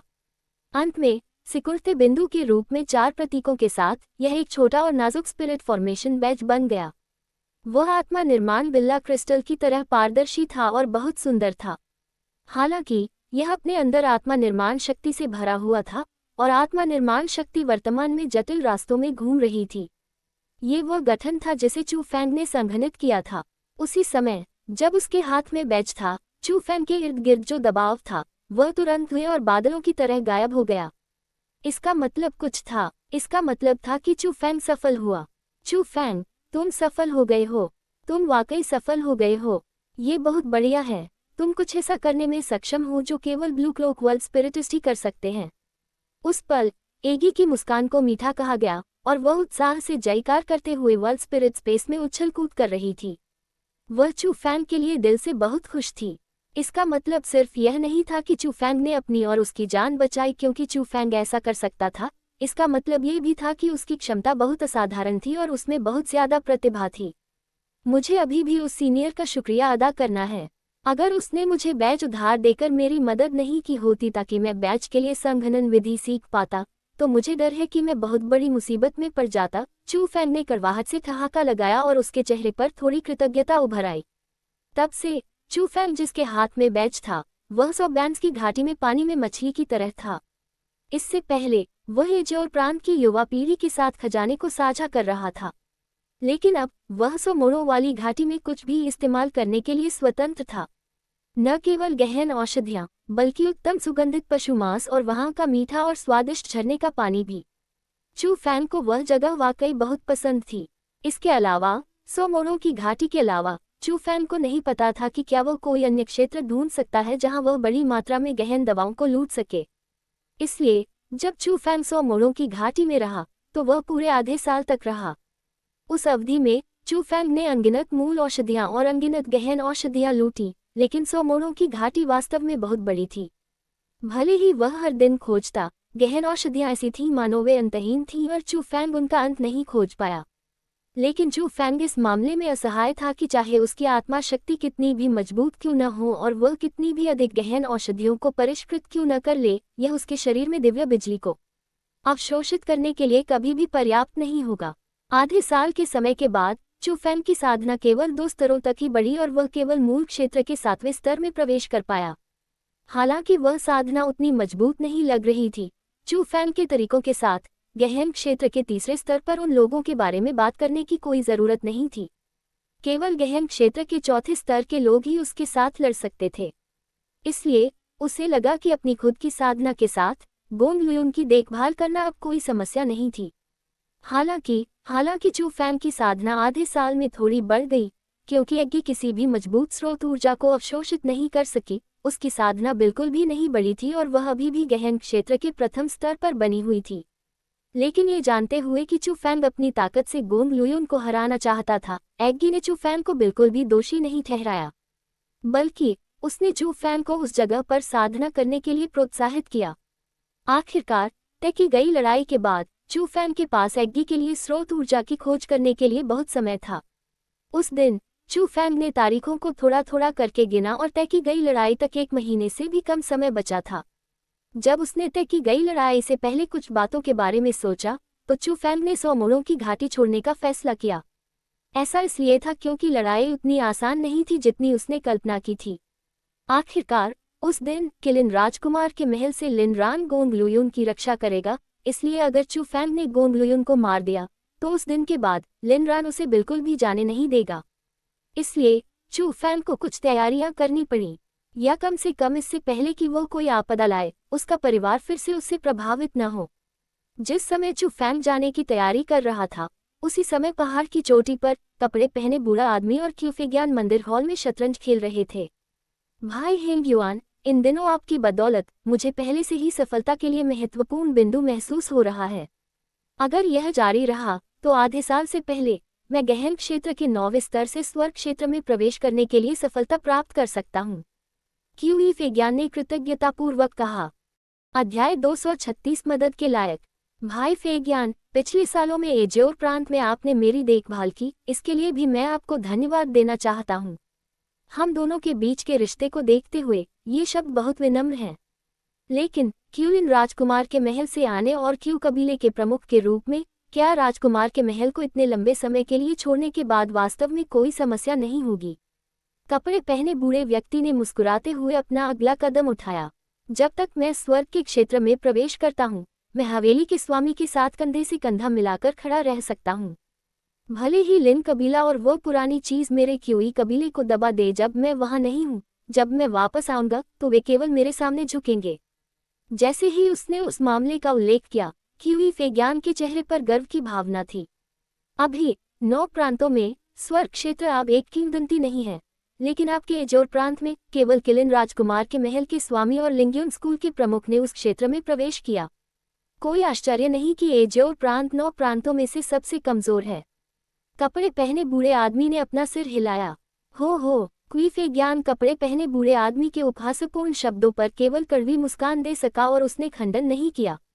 ये सोचना कि पहले एजोर प्रांत में सबसे शक्तिशाली लोग थे और यह हमेशा 9 प्रांतों में सबसे मजबूत प्रांत था, लेकिन पहले था। वर्तमान में ये सच था कि एजोर प्रांत गिरावट में था।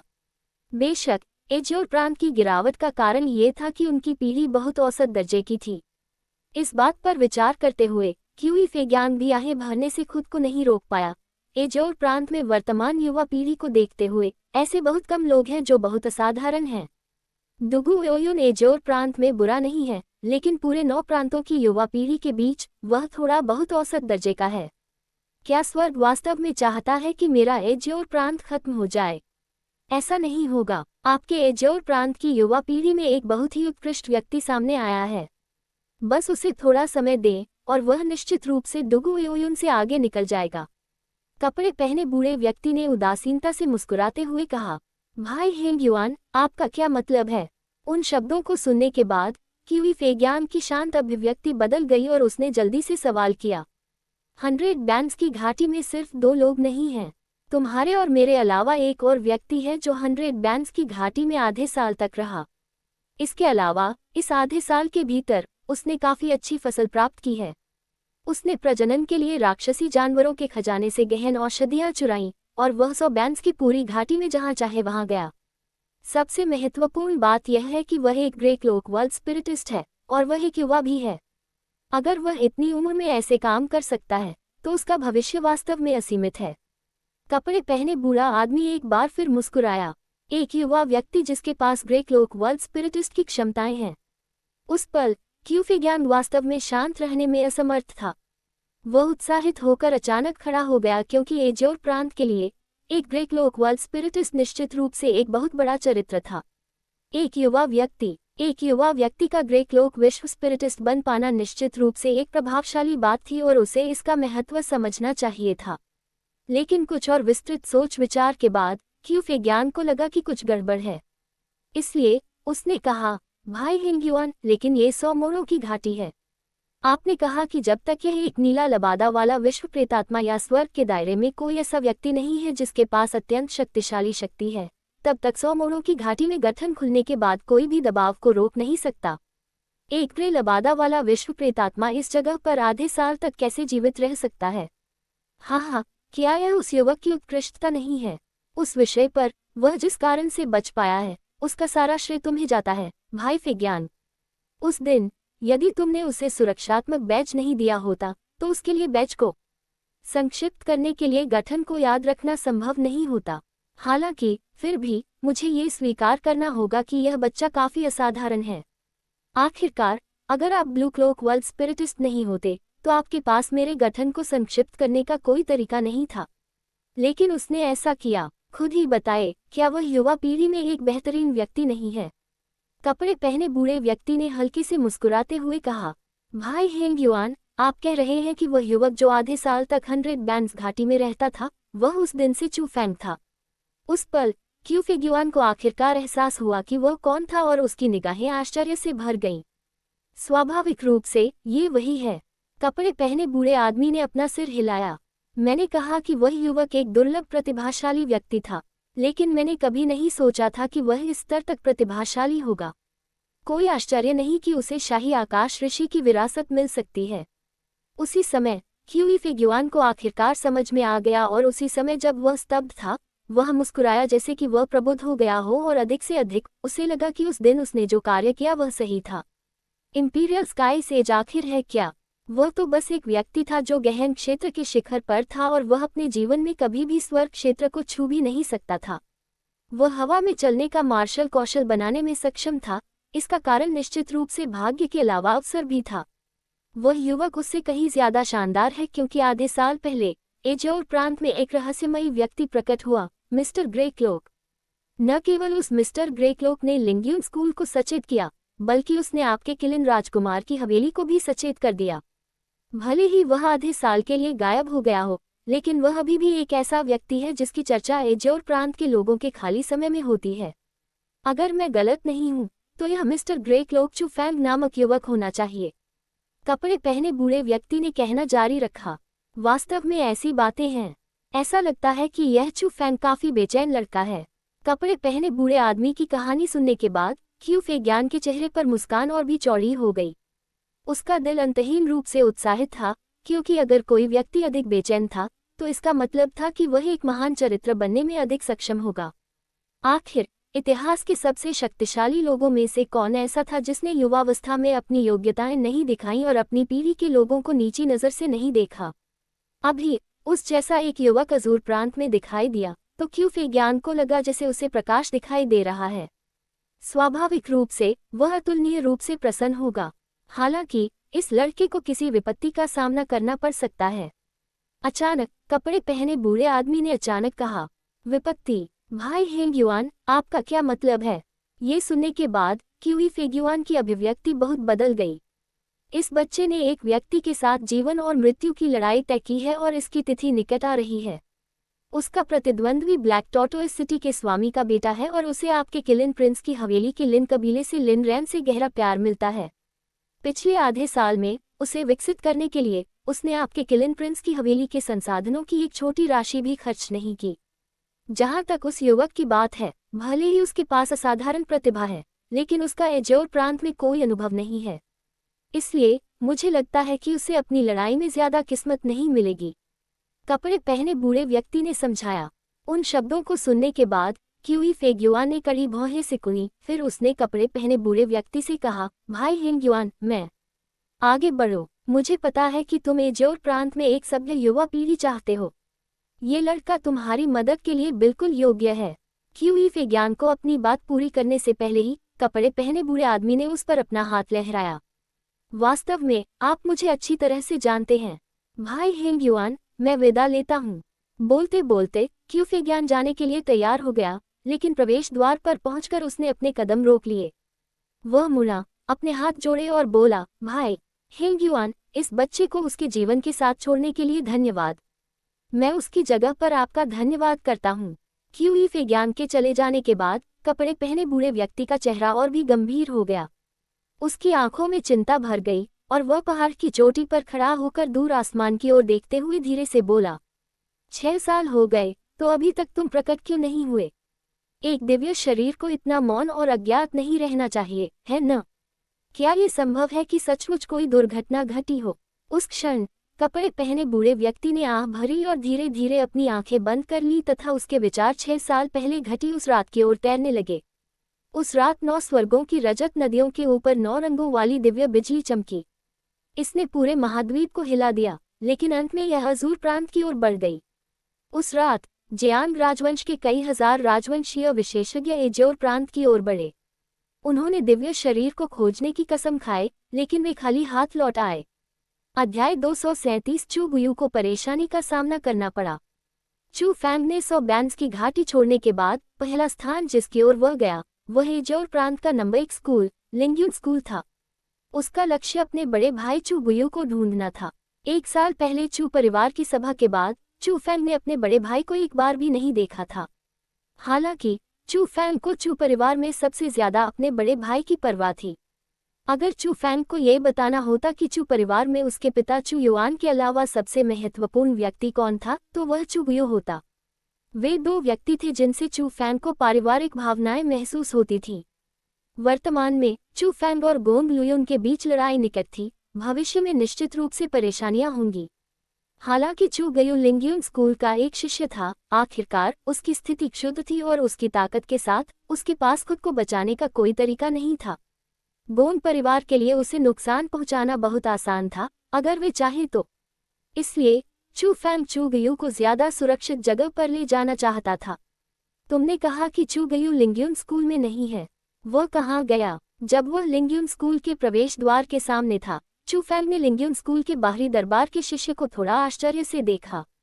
मुझे कैसे पता चलेगा? आप तो उसके रिश्तेदार हैं। अगर आपको नहीं पता तो मुझे कैसे पता चलेगा? लिंग्यून स्कूल के शिष्य बहुत घमंडी थे। यहाँ तक कि बाहरी दरबार के शिष्य भी ऐसे ही थे। वह नहीं देख सकता था कि चू फैंग की साधना कैसी थी, इसलिए उसने यहाँ तक सोचा कि चू फैंग एक आम आदमी है। इसलिए उसने चू फैंग को जिस नज़र से देखा वह तिरस्कार से भरी थी और उसके चेहरे पर झुंझलाहट का बड़ा शब्द लिखा हुआ था। ये जानने के बाद कि चू गुयू ने लिंग्यून स्कूल छोड़ दिया है, चू फैंग का दिल उलझे हुए भान की तरह था और उसने उस शिष्य की भी परवाह नहीं की। हालांकि कुछ और सावधानी से सोचने के बाद चू गुयू लिंग्यून स्कूल छोड़ने के बाद संभवतः कहाँ जाएगा। आखिरकार उस समय चू परिवार अब मौजूद नहीं था और चू गुयू बिना किसी कारण या वजह के लिंग्यून स्कूल नहीं छोड़ेगा, जो एक बहुत बड़ा आश्रय था। भाई, सीनियर चू के साथ तुम्हारा कैसा रिश्ता है? हालांकि जब चू फैंग लिंग्यून स्कूल छोड़ने के लिए तैयार हुआ तो एक पुरुष वहां आया।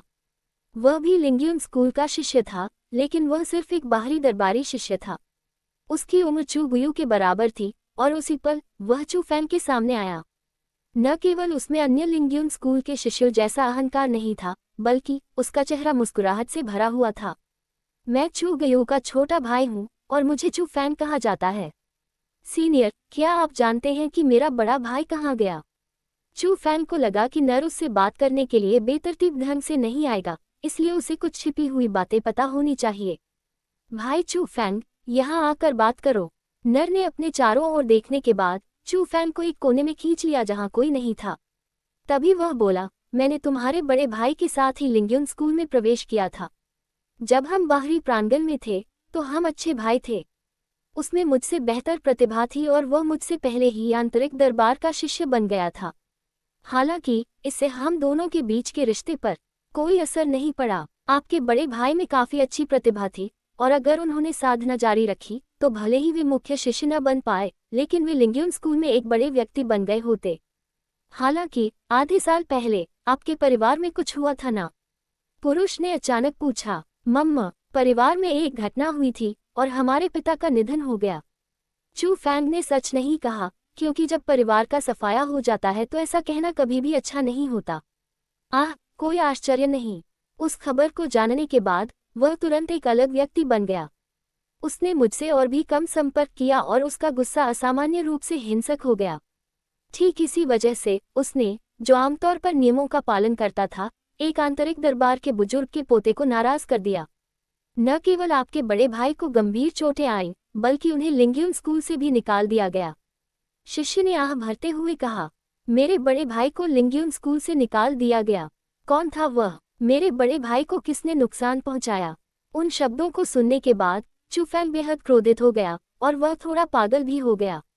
जो भी हो, अगर मैं तुम्हें बता भी दूं तो भी कोई फायदा नहीं होगा।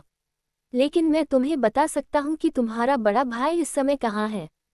पुरुष बोला, लिंग्यून स्कूल से 500 मील दूर एक छोटी सी शराबखाना थी। शराबखाने में कोई वेटर नहीं था और सिर्फ एक मालिक था। वह मालिक कोई और नहीं बल्कि चू फैंग का बड़ा भाई चू गयू था। वर्तमान चू गयू की उम्र ठीक 18 वर्ष थी और यह किसी के भी जीवन का सबसे अच्छा समय था। हालांकि अतीत की वीरतापूर्ण भावना अब दिखाई नहीं देती थी। वर्तमान में वह एक खुरदरा कपड़ा पहने हुए था और उसके उदास और निराश चेहरे पर बहुत बड़े परिवर्तन हुए। चलते समय वह लंगड़ा भी रहा था। वह अपंग हो गया। ओय ओय ओय चू गयू, हे भगवान, क्या तुम थोड़ा तेज नहीं हो सकते? क्या तुम्हें नहीं पता कि मुझे भूख लगी है? बियर कहाँ है? बियर कहाँ है? जल्दी से बियर लाओ। अरे, अगर तुम जल्दी नहीं आए तो मैं तुम्हारी टूटी हुई शराबखाने को तोड़ दूंगा।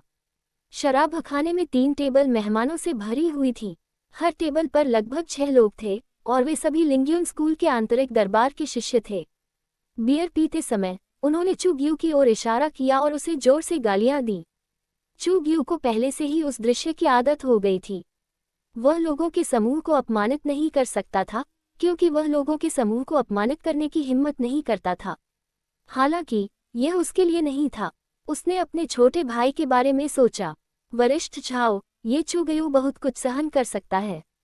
हर महीने हम यहाँ उसकी शराब की दुकान तोड़ने आते हैं, फिर भी वह यहाँ रहता है और जाता नहीं है। एक शिष्य ने एक पुरुष से बात की जिसका चेहरा सफेद था और दाढ़ी भी थी। उसकी हिम्मत नहीं है। हालांकि उसके चू परिवार का सफाया हो गया था। चू गयू का अभी भी एक छोटा भाई है जिसका नाम चू फैंग है। अभी वह चू फैंग एजो ड्रैगन स्कूल में साधना कर रहा है। अगर उसने यहाँ से जाने की हिम्मत की तो मैं उसके छोटे भाई को उससे भी ज्यादा दुखी कर दूंगा। गोटीनर ने व्यंग्य करते हुए कहा। ऐसा लगता है कि चू गयू को अपने छोटे भाई के प्रति काफी गहरी भावनाएं हैं। वह अपने छोटे भाई की सुरक्षा के लिए ऐसे बलिदान कर सकता है। हालांकि सीनियर झाओ, जहां तक मैं देख रहा हूं, आपको उसे मार देना चाहिए। चूंकि उसने आपको अपमानित करने की हिम्मत की है, इसलिए उसे अपनी दुनिया में नहीं रहना चाहिए। एक अन्य शिष्य ने सहमति जताते हुए कहा, हे, उसे मारना बहुत आसान है, लेकिन यह उसके लिए बहुत अच्छा होगा।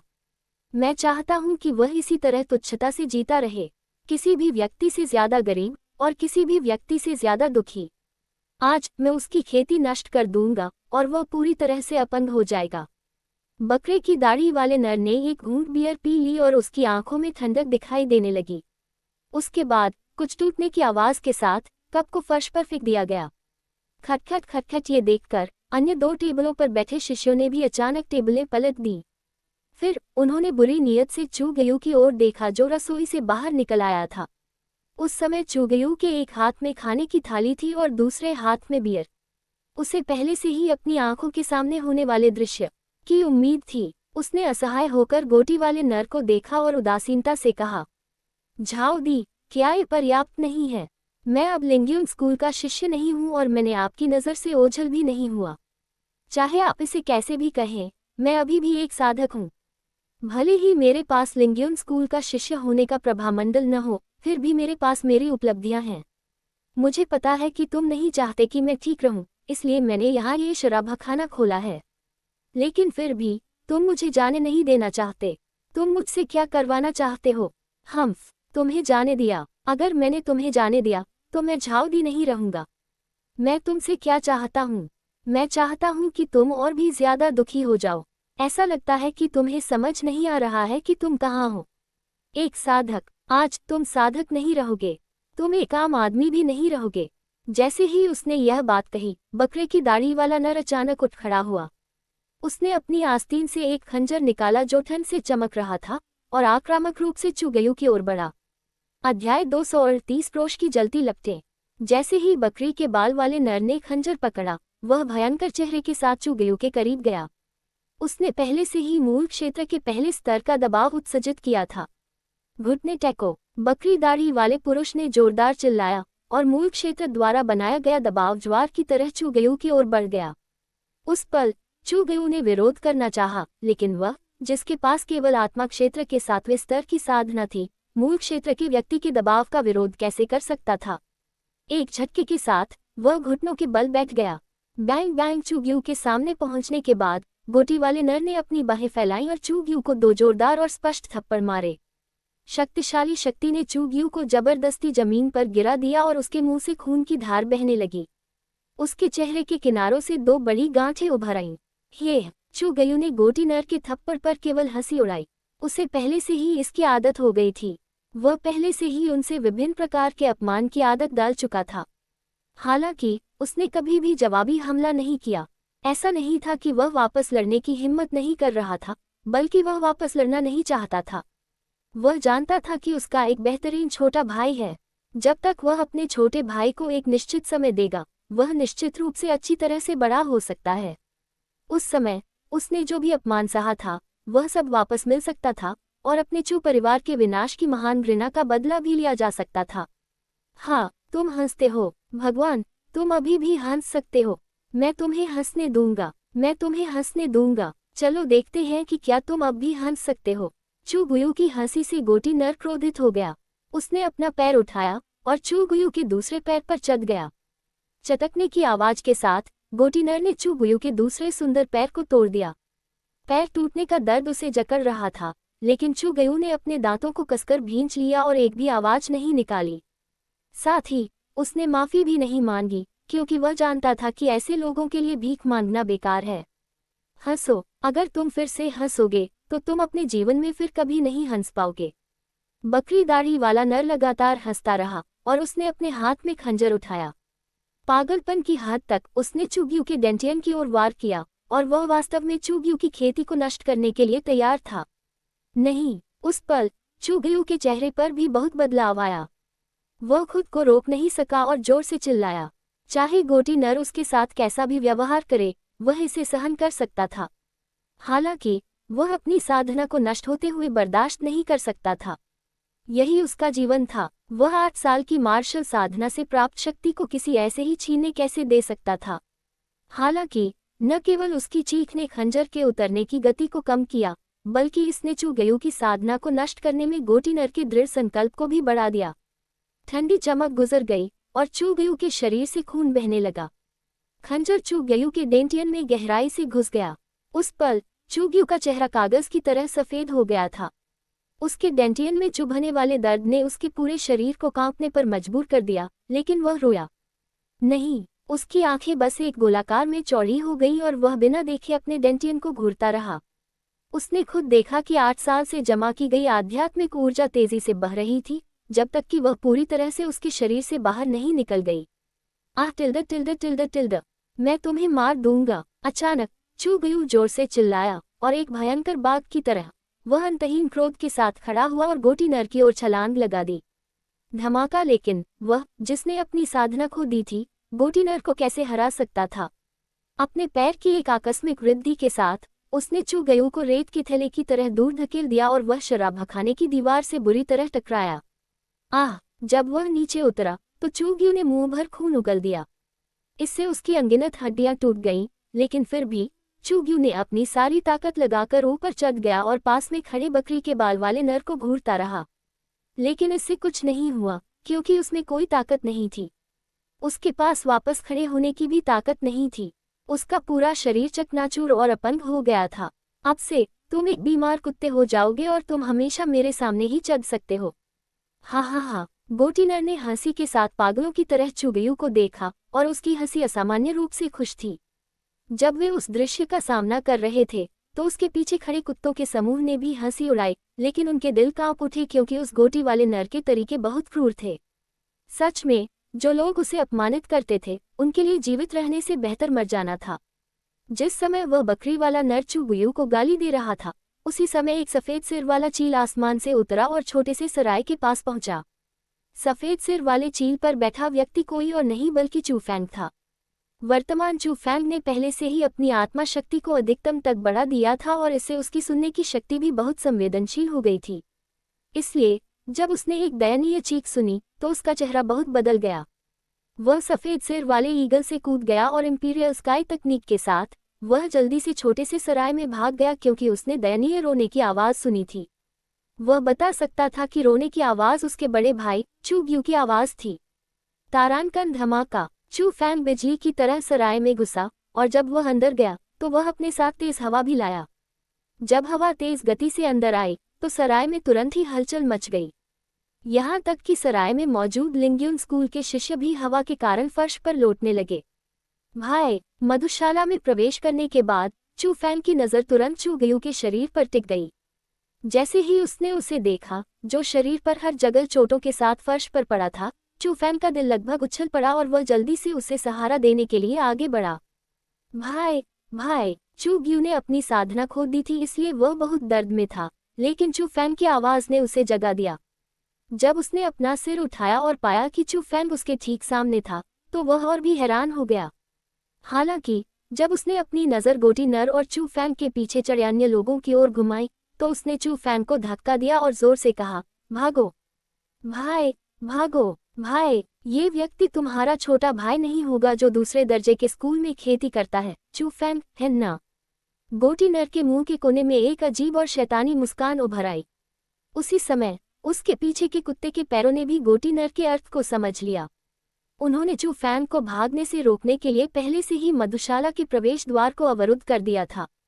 झाओ दी, जिस व्यक्ति ने आपको नाराज किया वह मैं ही हूँ। अगर आपके पास कुछ है तो मेरे लिए करो। मैं आपसे विनती करता हूँ, कृपया मेरे छोटे भाई को जाने दो।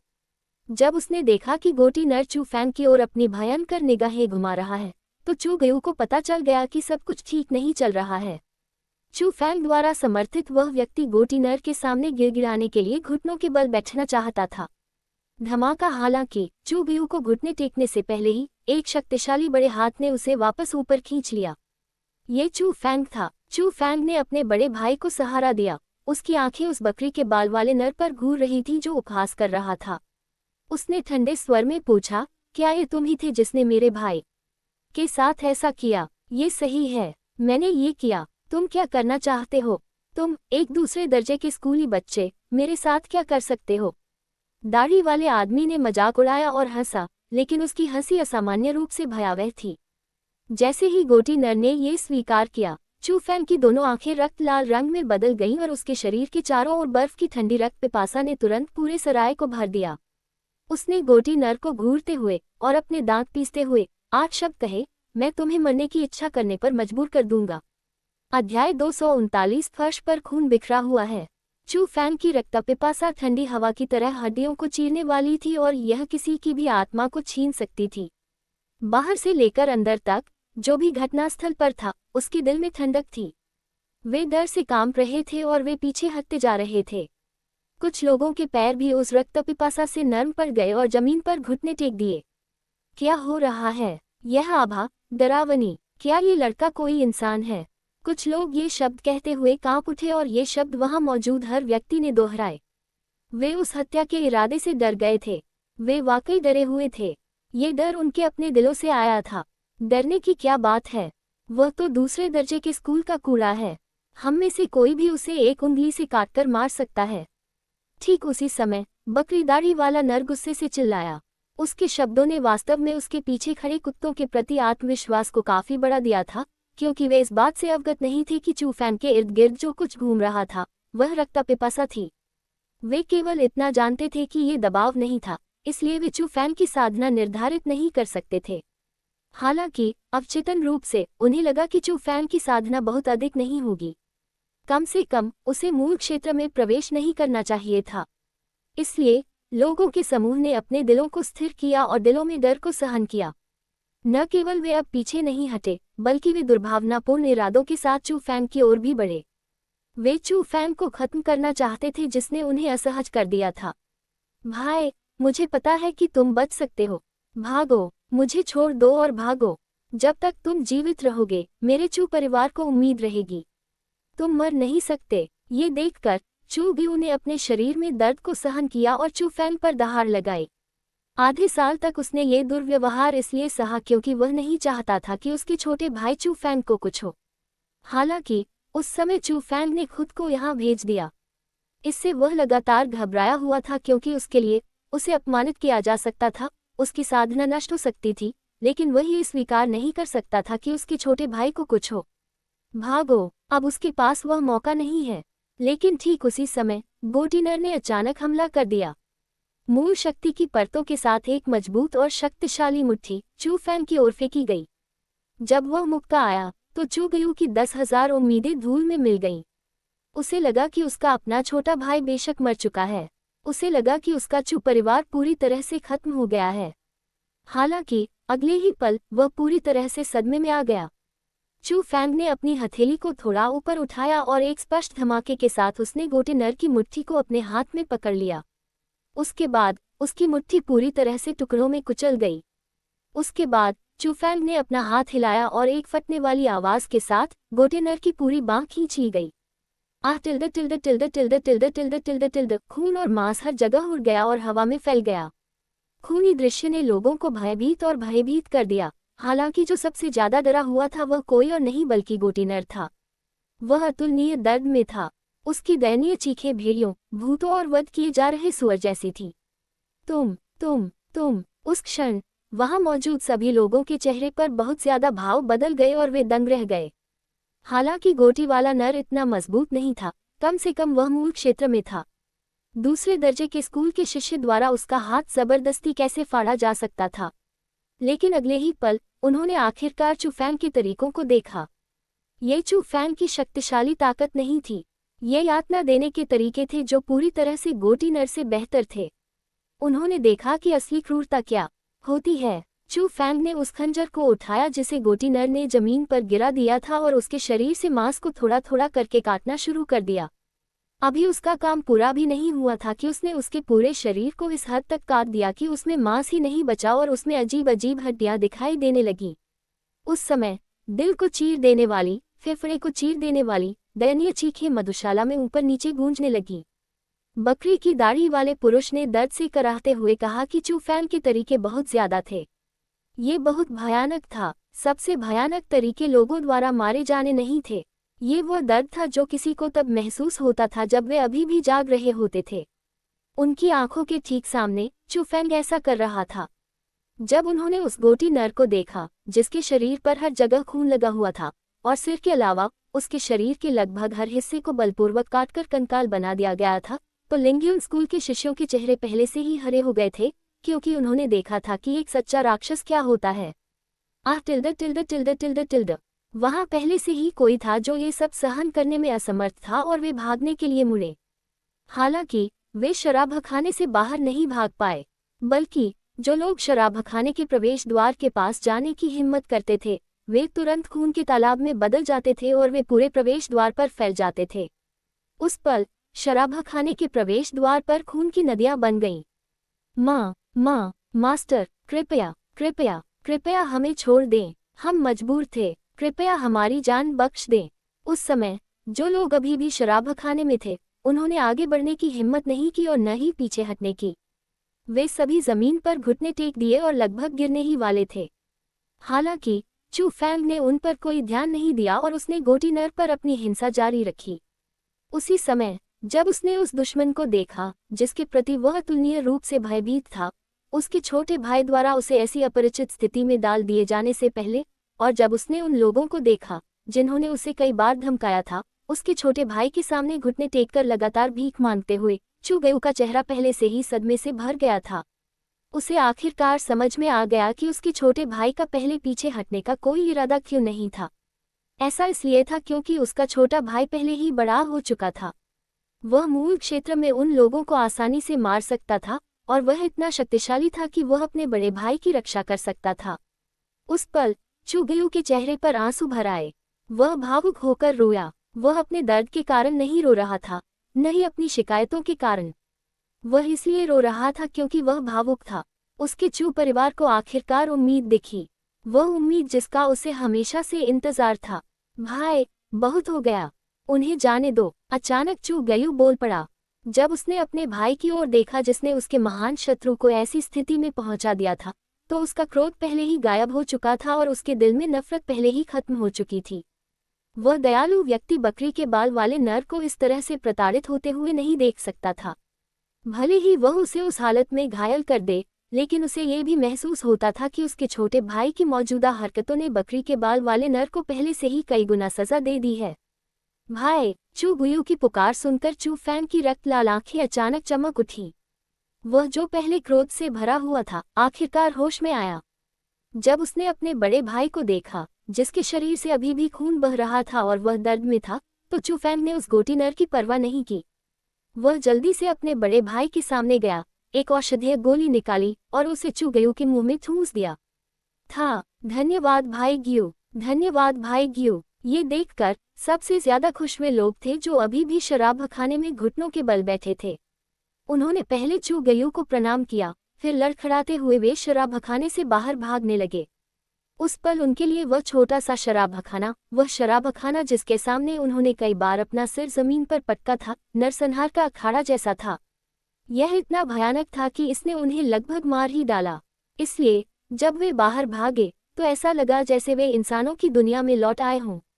वह एहसास कितना धन्य था, कितना शांतिपूर्ण। Bang bang bang bang bang. हालांकि जैसे ही उन्होंने सोचा कि वे एक आपदा से बच गए, चू फैंग के एक विचार से वे फट गए और एक के बाद एक रक्त रंग की आतिशबाजी की तरह मर गए और खून के कई पुल बन गए।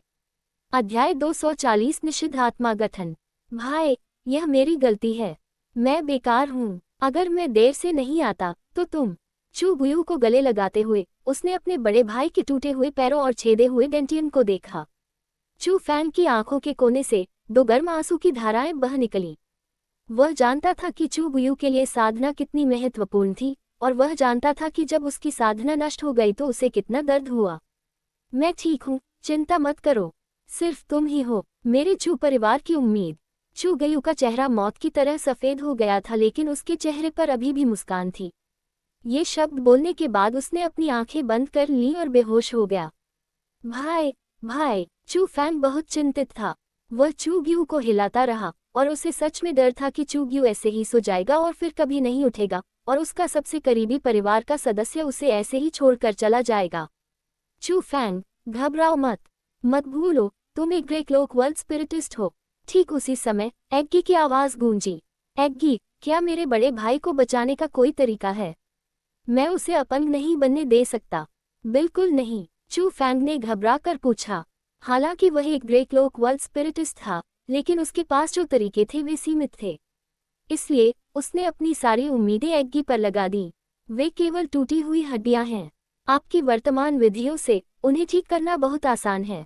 दूसरी ओर किसी की साधना को पुनः प्राप्त करना काफी कठिन है। हालांकि ऐसा नहीं है कि कोई विधि नहीं है। हालांकि इसके सफल होने की संभावना बहुत कम है, लेकिन अभी आप केवल कोशिश ही कर सकते हैं। एग्गी ने कहा। कौन सा तरीका? एग्गी, जल्दी से बताओ। ये देखकर कि एक तरीका था, चू फैंग स्पष्ट रूप से थोड़ा उत्तेजित हो गया, क्योंकि कोई फर्क नहीं पड़ता कि आशा कितनी दूर थी, ये किसी भी आशा के न होने से बेहतर था। असुर दुनिया में एक निषिद्ध आत्मा गठन है। ये किसी व्यक्ति की साधना को छीन सकता है और इसे किसी अन्य व्यक्ति को हस्तांतरित कर सकता है। क्योंकि यह आत्मा गठन बहुत क्रूर है और इसकी सफलता दर बेहद कम है, और अगर यह विफल हो जाता है तो वह अपना जीवन भी नहीं बचा सकता है, इसलिए यह मेरी असुर दुनिया में निषिद्ध है। विश्व आत्माओं को इस गठन को विश्व अध्यात्मवादियों को सौंपने की मनाही है। हालांकि ये निषिद्ध आत्मा निर्माण आपके बड़े भाई को उसकी साधना पुनः प्राप्त करने में मदद करने का एकमात्र तरीका है। सौभाग्य से वहां पर वह व्यक्ति अभी तक मरा नहीं है, इसलिए उसकी साधना ली जा सकती है। यदि यह सफल होता है तो आपका बड़ा भाई मूल क्षेत्र में एक व्यक्ति बन सकता है। हालांकि यदि यह विफल होता है तो आपका बड़ा भाई। एग्गी ने समझाया। एग्गी, क्या ये निषिद्ध रचना एक दिन बाद की जा सकती है? चू फैंग ने पूछा। ये संभव है, लेकिन अगर यह विफल हो गया तो आपके बड़े भाई की जान चली जाएगी। क्या आप इसके लिए तैयार हैं? एग्गी ने सवाल के साथ जवाब दिया। मैं अपने बड़े भाई को बहुत अच्छी तरह समझता हूँ। उनके लिए खेती बहुत जरूरी है। अगर उनके पास खेती नहीं होती, अगर वे खेती करने में असमर्थ होते, तो उनके लिए मरना जीने से ज्यादा दुखदायी होता। मैं अपने बड़े भाई के लिए यह निर्णय लूंगा।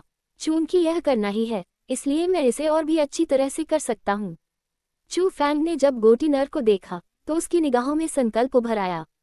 पहले तो एग्गी को चू फैंग का मतलब समझ में ही नहीं आया, लेकिन जब चू फैंग ने गोटी वाले पुरुष की वस्तुओं को लिंग्यून स्कूल में वापस लाया और जब एक आंतरिक दरबारी बुजुर्ग जल्दी से सराय की ओर भागा, तो उसे चू फैंग के इरादे समझ में आ गए।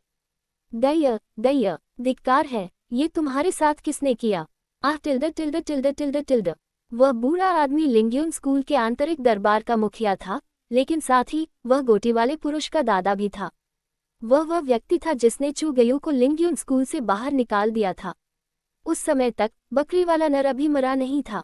हालांकि वह बोल भी नहीं सकता था। उसका शरीर पहले से ही कंकाल बन चुका था, लेकिन आंतरिक अंग अभी भी सुरक्षित थे। हालांकि उसका रूप असामान्य रूप से भयानक था। अपने पोते को इस हालत में प्रताड़ित होते देख बूढ़ा आदमी दुखी और क्रोधित दोनों था। जिस समय वह बहुत दुखी था, उसी समय वह गुस्से में पागल हो गया। उसने कसम खाई कि अगर उसके पोते को प्रताड़ित करने वाला व्यक्ति उसके सामने आने की हिम्मत करता है, तो वह उस व्यक्ति की लाश को 10,000 टुकड़ों में काट देगा। कौन, किसने किया? यहाँ से चले जाओ, मैं तुम्हारी खाल उतार दूंगा, तुम्हारी नसें खींच लूंगा और तुम्हारी लाश को 10,000 टुकड़ों में काट दूंगा। वह बूढ़ा आदमी गुस्से से चिल्लाया। उसने गहन क्षेत्र के पहले स्तर की आभा उत्सर्जित की और इसने जमीन को इस हद तक हिला दिया कि वह कांप उठी। तुम्हें कैसे पता था कि मैं तुम्हारी खाल खींच लूंगा, तुम्हारी नसें खींच लूंगा और तुम्हारी लाश को 10,000 टुकड़ों में काट दूंगा? ठीक उसी समय भूत की तरह चू फैंग बूढ़े आदमी के सामने खड़ा था। उसी समय आसमान से तेज दबाव आया और बूढ़े आदमी को जमीन पर घुटने टेकने पर मजबूर कर दिया। आप कौन हैं? मेरे झाओ परिवार को आपसे कोई शिकायत या नफरत नहीं है, तो आपको मेरे पोते के साथ ऐसा व्यवहार करने की क्या जरूरत थी? चू फैंग के दबाव से बूढ़ा आदमी बुरी तरह से हौंफने लगा। उसके चेहरे पर जो पहले गुस्से से भरा हुआ था, वह तुरंत डर और घबराहट में बदल गया। वह जानता था कि उसके सामने खड़ा युवक कितना ताकतवर है, लेकिन उसे नहीं पता था कि उसने कब इतना बड़ा दुश्मन बना लिया। बूढ़े आदमी का सवाल सुनने के बाद चू फैंग केवल मन मुस्कुराया और कहा, मैं चू ग्यू का छोटा भाई हूँ। क्या तुम? उस पल बूढ़े आदमी को अचानक समझ आ गया और साथ ही वह अंतहीन सदमे में था। उसने कभी नहीं सोचा होगा कि चू ग्यू, जो लिंगयुन स्कूल में इतना तुच्छ था, उसका इतना मजबूत छोटा भाई था। इतना मजबूत कि वह भी उसके सामने शक्तिहीन था। उस समय बूढ़े आदमी का चेहरा राख की तरह लाल हो गया था। उसने पहले ही प्रतिरोध करना छोड़ दिया था, क्योंकि जब उसने अपने पोते की दयनीय स्थिति और आसपास के खून के धब्बों को देखा, तो उसे पहले से ही पता था कि इस बार उसने एक हत्यारे सितारे को नाराज कर दिया है। भीख मांगना बेकार था, वह केवल मौत का इंतजार कर सकता था। चू फैंग धीरे धीरे बूढ़े आदमी के सामने चला गया, फिर उस बकरी के बाल वाले नर को देखा जो मुश्किल से जी रहा था और उदासीनता से बोला, याद रखो, अपने अगले जन्म में बेहतर याददाश्त रखो। तुम कुछ लोगों को छू सकते हो, लेकिन मेरे चू परिवार के लोगों को नहीं छुआ जा सकता। बोलने के बाद एक विचार के साथ खून की 2 पंक्तियां छोड़ी गईं और यह उस भूमि पर छिड़का गया। कई दिनों बाद लोगों का एक समूह एजोर प्रांत के एक शहर में आया। वे एक युवा समूह थे। उनमें पुरुष और महिलाएं थीं और सबसे बूढ़े केवल युवा वयस्क थे। कई अभी भी किशोर थे। उन्होंने उस जगह एक हवेली खरीदी। वह हवेली बहुत आलीशान थी, इतनी आलीशान कि स्थानीय अमीर परिवार भी उनकी प्रशंसा करते थे, क्योंकि जो लोग अमीर माने जाते थे उनके पास इतना पैसा भी नहीं था कि वे ऐसी हवेली खरीद सकें। चू गुयू हवेली के एक कमरे में लेटा हुआ था। चू यू, चू जू, चू चेंग, चू जेन, चू वेई और चू परिवार की युवा पीढ़ी के सभी लोग उसके बिस्तर के बगल में थे। यहाँ तक कि चू शुन और चू हुन फे भी वहाँ थे। चू फैंग के अलावा चू परिवार की सभी युवा पीढ़ी जो अभी भी जीवित थी, वहाँ मौजूद थी। अब वे उस कमरे में इकट्ठे हुए और चू गयू के बिस्तर के सामने खड़े हो गए। चिंता से भरे चेहरों के साथ वे चू गयू को घूर रहे थे और चुपचाप उसके जागने का इंतजार कर रहे थे। वह जाग गया है, वह जाग गया है। अचानक चू जू जोर से चिल्लाया और उसी पल हर कोई चौंक गया। कुछ लोग तो उत्साह में उछल पड़े और कई लोग चू गयू का नाम पुकारने के लिए आगे बढ़े। चू वेई, चू यू, चू जू, तुम यहाँ क्यों हो? ये जगह कहाँ है? जैसे ही उसने अपने सामने परिचित चेहरों को देखा, चू गयू थोड़ा उलझन में था कि उसे क्या करना चाहिए। ये देखकर चू यू ने चू गुयू को सब कुछ समझाया। पता चला कि चू फैंग को डर था कि चू परिवार की युवा पीढ़ी ज्यादा खतरे में पड़ जाएगी, इसलिए उसने सभी को अपने स्कूल छोड़कर यहाँ इकट्ठा होने को कहा। उसने हवेली खरीद ली और उनसे कहा कि वे अपना नाम बदलकर उस जगह पर रहें। उस समय चू फैंग ने पहले से ही सब कुछ व्यवस्थित कर लिया था, इसलिए चू परिवार की युवा पीढ़ी भी चू फैंग के विचारों से सहमत हो गई और अपने स्कूल छोड़ने के लिए सहमत हो गई। वे शांतिपूर्वक उस क्षेत्र में रहे और अपनी पहचान छिपाई।